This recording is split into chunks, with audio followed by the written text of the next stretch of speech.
Mesdames, Messieurs, frères et sœurs, dans un monde rempli d'épreuves, d'oppositions et de batailles invisibles, nous ne sommes pas sans défense. Non, mes amis, nous servons un Dieu qui combat pour son peuple, un Dieu qui nous a donné des armes auxquelles aucun ennemi ne peut résister. Il y a une puissance contenue dans le livre des psaumes. Ce livre n'est pas seulement de la poésie, c'est du pouvoir. Ce n'est pas seulement un recueil de chansons, c'est un cri de guerre pour les fidèles. Quand l'ennemi se lève, quand l'obscurité entoure, quand la peur murmure ses mensonges, il y a un psaume pour ce moment-là, une déclaration divine qu'aucune arme formée contre nous ne prospérera ce jour. Je veux que vous entendiez cette vérité. La bataille n'est pas la vôtre, elle appartient au Seigneur. Et lorsque vous prononcez sa parole, lorsque vous déclarez sa promesse, les ennemis de votre âme tremblent, car ils savent qu'ils ne combattent pas contre la chair et le sang, mais contre la vérité inébranlable du Dieu Tout-Puissant. Les batailles auxquelles nous sommes confrontés dans la vie peuvent sembler accablantes, mais elles ne nous appartiennent pas. Voyez que Dieu intervient lorsque son peuple a confiance en lui. L'ennemi peut venir comme un déluge, mais l'Esprit du Seigneur élève un étendard contre lui. Quand nous comprenons que Dieu combat pour nous, nous ne comptons plus sur notre propre force ou sagesse ou ressources. Nous nous appuyons sur sa toute-puissance. Pensez aux Israélites à la mer Rouge. L'armée de Pharaon se rapprochait. Le peuple était terrifié et il n'y avait aucun moyen d'avancer. Mais Moïse a déclaré que le Seigneur combattra pour vous. Vous avez seulement besoin de rester immobile. Et que s'est-il passé? La mer s'est séparée et les eaux mêmes qui ont ouvert la voie au peuple de Dieu ont englouti leurs ennemis. C'est le pouvoir de faire confiance au combat de Dieu au lieu du nôtre. Dans l'histoire de Josaphat, le roi a fait face à une bataille impossible contre une vaste armée et il n'a pas paniqué, il n'a pas appelé plus de soldats. Il a appelé à la prière et comme le peuple cherchait le Seigneur, Dieu a parlé en disant « N'ayez pas peur, ne vous découragez pas à cause de cette vaste armée, car la bataille n'est pas la vôtre, mais celle de Dieu. » Josaphat a répondu par l'adoration, envoyant des chanteurs devant son armée. David le berger a compris cette vérité lorsqu'il a affronté Goliath. Un géant, un guerrier, un homme qui semait la peur dans le cœur même des soldats les plus courageux. Mais David n'a pas vu un ennemi invincible. Il a vu un Philistin incirconcis se tenir contre le Dieu vivant. Il n'est pas allé au combat avec une épée ou une lance. Il est allé au nom du Seigneur Tout-Puissant et avec une seule pierre. Le géant est tombé. Cette vérité n'est pas seulement pour les héros d'autrefois, elle est pour vous. Lorsque l'ennemi se lève contre vous, lorsque la peur saisit votre cœur, lorsque des obstacles se dressent sur votre chemin, vous n'avez pas à vous battre seul. L'ennemi peut rugir, mais il n'est pas à la hauteur du lion de Juda. Vous pouvez vous sentir faible, mais sa force est rendue parfaite dans la faiblesse. Vous pouvez ne voir aucune issue, mais Dieu ouvre une voie là où il n'y a pas de voie. Dieu ne vous appelle pas à vous battre avec vos propres forces. Il vous appelle à faire confiance aux siennes. Lorsque vous levez les mains en signe de reddition, il lève sa main avec puissance. Lorsque vous prononcez sa parole, l'ennemi tremble lorsque vous restez ferme dans la foi. Les forces des ténèbres sont repoussées. Quelle que soit la bataille à laquelle vous faites face, sachez que Dieu n'a jamais perdu un combat et il ne le perdra jamais. Le livre des psaumes est plus qu'une simple poésie, c'est une arme, c'est un arsenal divin rempli de mots qui façonnent les fondations du camp de l'ennemi. Lorsque vous déclarez les psaumes sur votre vie, vous ne récitez pas seulement des versets anciens, non.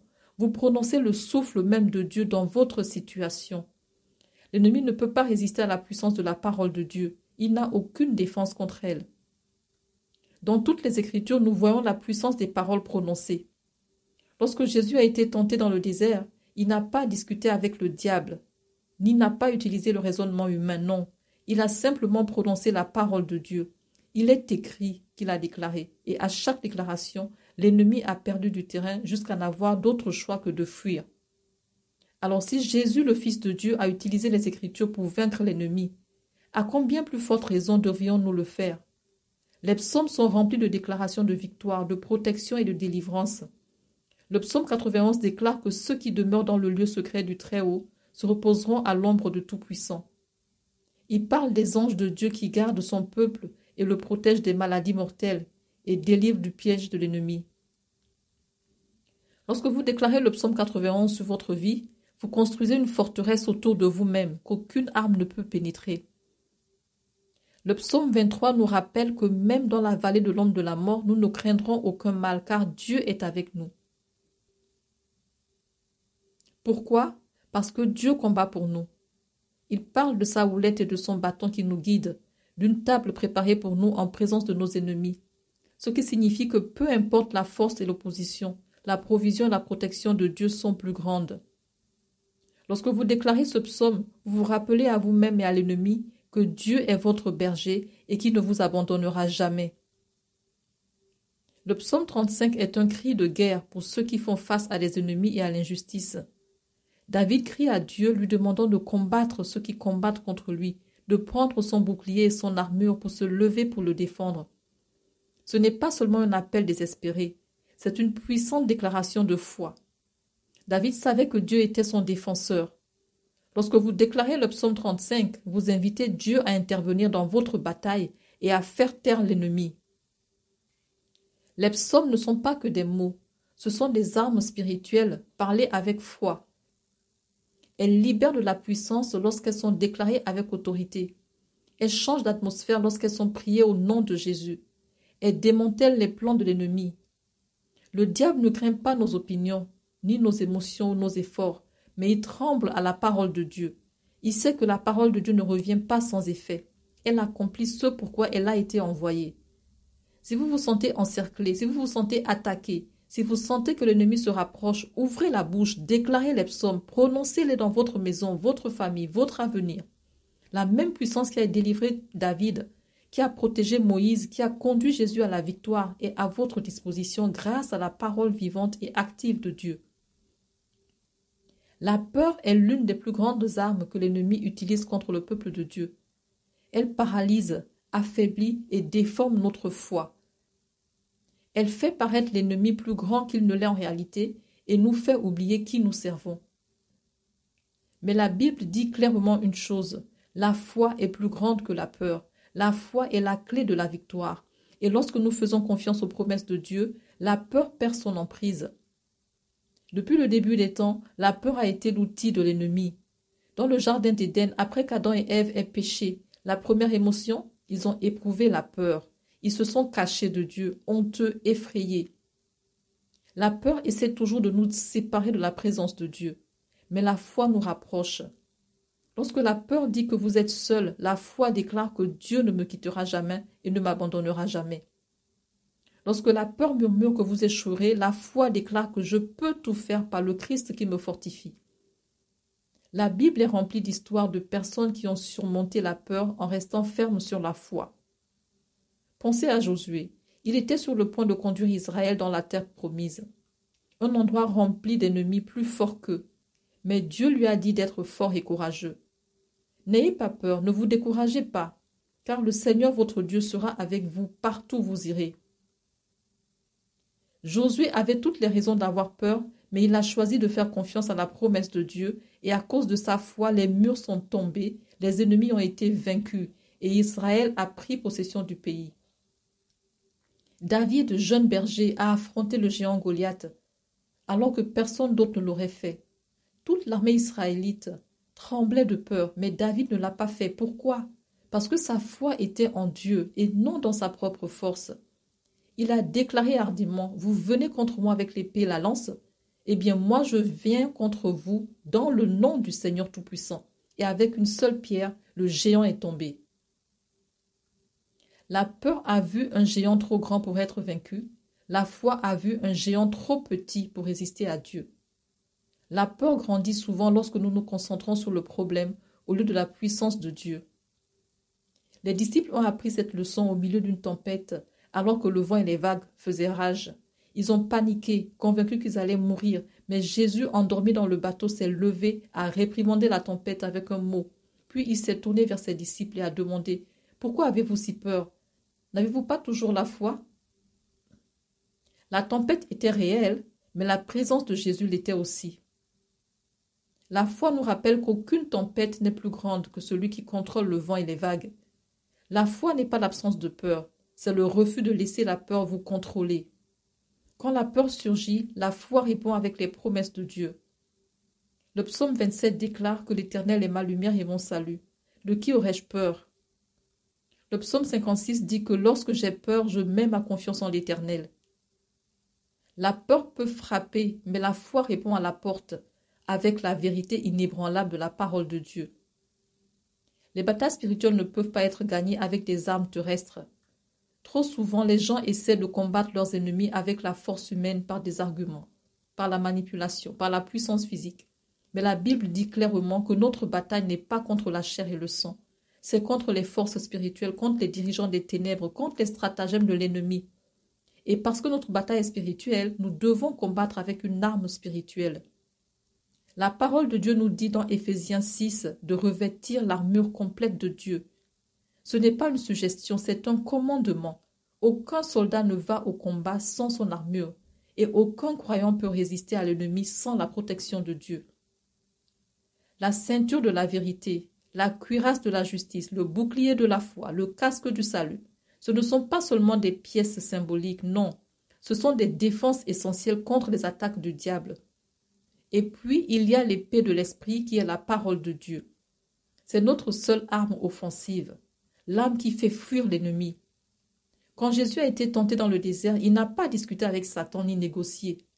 Il a simplement déclaré que c'était écrit. Et avec cela, le diable n'avait aucun choix que de battre en retraite. La prière est une autre arme puissante. L'ennemi n'a pas peur de l'activité religieuse, de la fréquentation de l'église ou les bonnes intentions, mais il tremble quand un croyant tombe à genoux en prière. La prière n'est pas seulement un rituel, c'est une ligne directe vers le trône de Dieu. C'est là que les batailles sont gagnées, où les chaînes sont brisées, où les miracles sont libérés. Dans le livre des Actes chapitre 16, Paul et Silas ont été battus et jetés en prison. Dans le naturel, ils n'avaient aucun moyen de sortir. Mais au lieu de se plaindre, ils ont prié et adoré. Et que s'est-il passé? La prison a tremblé, les portes sont ouvertes et leurs chaînes sont tombées. C'est le pouvoir des armes spirituelles. Le jeûne est un autre outil qui renforce notre combat. Jésus lui-même a dit que ce genre ne sort que par la prière et par le jeûne. Il y a des batailles qui nécessitent plus qu'une simple prière occasionnelle. Le jeûne nous humilie, nous aligne avec la volonté de Dieu et libère sa puissance surnaturelle sur notre situation. C'est une déclaration que nous ne dépendons pas de la force physique, mais de l'intervention divine de Dieu. L'adoration est aussi une arme. Lorsque Josaphat a fait face à une armée écrasante, il a fait quelque chose d'inattendu. Il a envoyé des adorateurs devant son armée, alors qu'ils chantaient et louaient Dieu. L'ennemi a été jeté dans la confusion et s'est détruit. L'adoration invite la présence de Dieu et là où sa présence est, l'ennemi ne peut pas rester. Le diable veut que les croyants se battent avec des tactiques humaines en répondant par la colère, la peur ou la frustration. Mais ceux qui marchent dans l'esprit savent que le vrai pouvoir n'est pas dans la chair, mais dans les armes que Dieu nous a données. Lorsque nous prions, nous déclarons la parole, nous jeûnons, nous adorons, nous ne nous défendons pas seulement. Nous faisons avancer le royaume de Dieu, nous repoussons les forces des ténèbres. La victoire n'est pas quelque chose que nous devons poursuivre, c'est quelque chose que Dieu a déjà déclaré sur nous en tant que croyants. Nous ne nous battons pas pour la victoire, nous combattons dans la victoire. L'ennemi veut nous faire croire que nous sommes vaincus, que la bataille est trop grande, que nous sommes trop faibles. Mais la vérité de la parole de Dieu nous dit que nous sommes plus que vainqueurs par Christ. La victoire a déjà été remportée et notre tâche est d'y marcher. La Bible dit clairement que Jésus a déjà vaincu tous les ennemis. Colossiens 2 nous dit qu'il a désarmé les puissances et les autorités et a fait un spectacle public de leur triomphe sur elles par la croix. Au moment où Jésus a déclaré que c'était fini, l'emprise du péché, la mort et l'ennemi étaient brisés. La guerre était finie, le diable avait déjà perdu. Il n'avait aucun pouvoir réel sur ceux qui appartiennent à Christ, seulement le pouvoir qui lui permet d'avoir sur eux.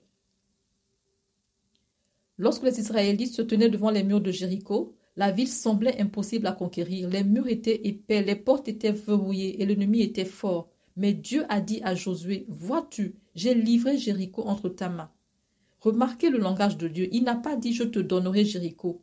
Il a dit « Je te l'ai donné ». La victoire était déjà à eux avant même qu'ils ne lèvent le petit doigt. Leur seule responsabilité était d'obéir aux instructions de Dieu et d'avoir confiance en son messager. Ils ont marché autour de la ville et lorsqu'ils ont crié avec foi, les murs sont tombés. David a compris cette vérité.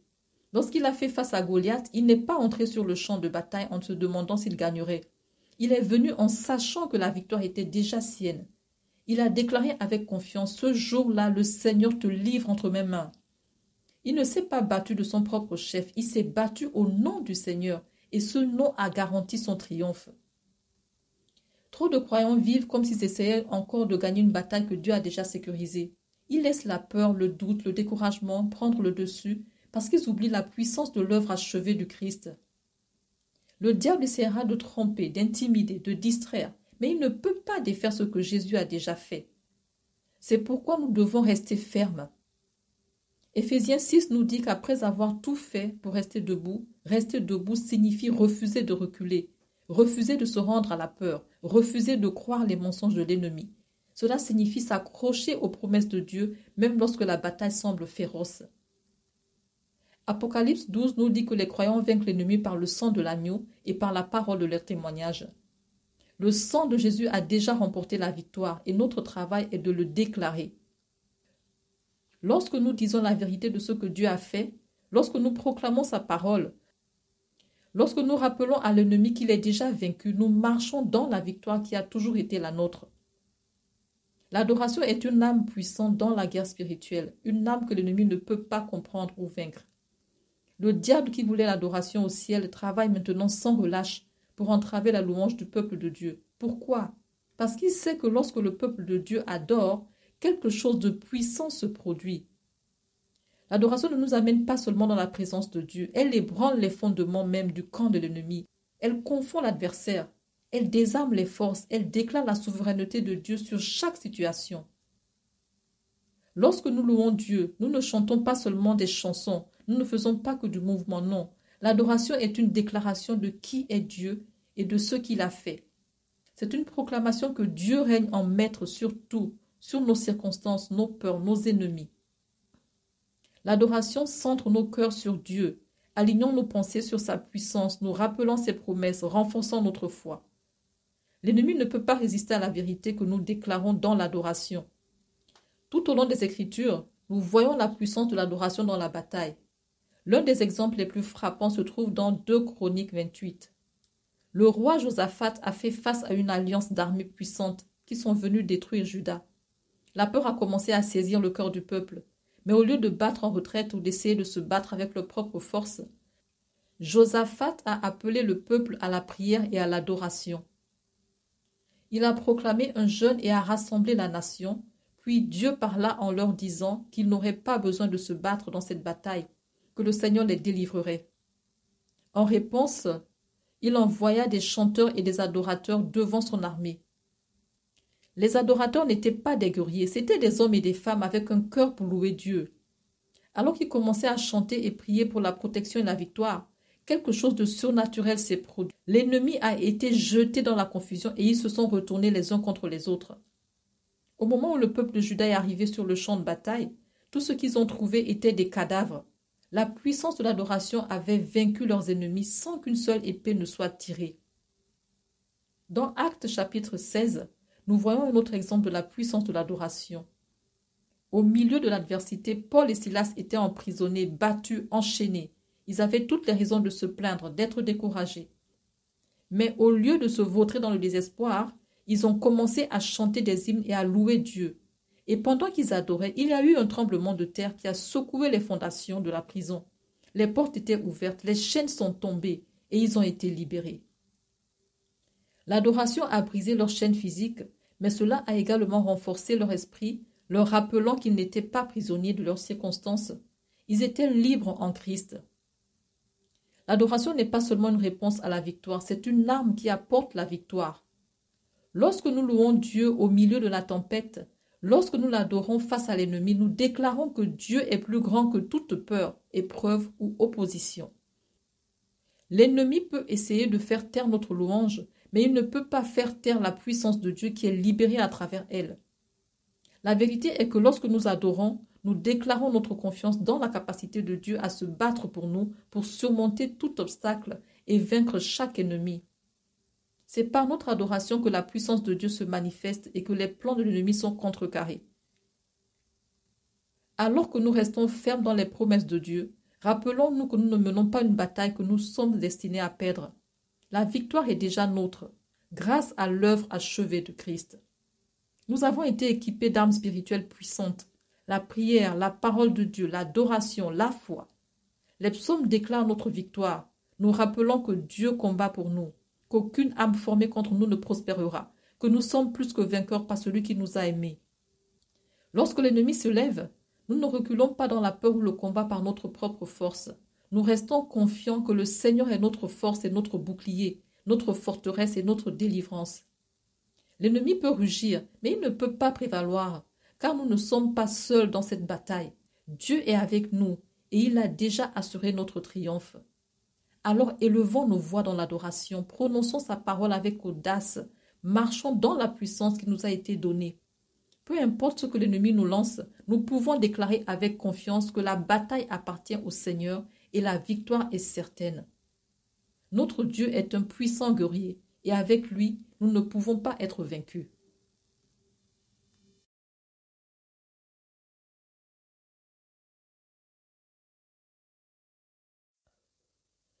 Si vous n'êtes pas encore né de nouveau, vous n'avez pas encore donné votre vie à Jésus, nous aimerions vous donner l'opportunité de faire de lui votre Seigneur et Sauveur, de naître de nouveau. Et Jésus nous a rendu la tâche facile. La seule façon est de croire en lui avec notre cœur et de le confesser avec notre bouche. Donc si vous voulez bien prendre cette décision qui va changer radicalement votre vie, s'il vous plaît, dites cette prière avec nous. Seigneur Jésus, je viens à toi aujourd'hui, reconnaissant que je suis un pécheur ayant besoin de ta grâce. Je crois que tu es mort pour mes péchés et que tu es ressuscité afin que je puisse être pardonné et avoir la vie éternelle. Aujourd'hui, je t'abandonne ma vie. Je te demande d'entrer dans mon cœur. Purifie-moi de tout péché et fais de moi une nouvelle création. Je t'accepte comme mon Seigneur et Sauveur et je choisis de te suivre pour le reste de ma vie. Merci Seigneur pour le baptême du Saint-Esprit en moi. C'est dans le nom de Jésus que j'ai prié. Amen.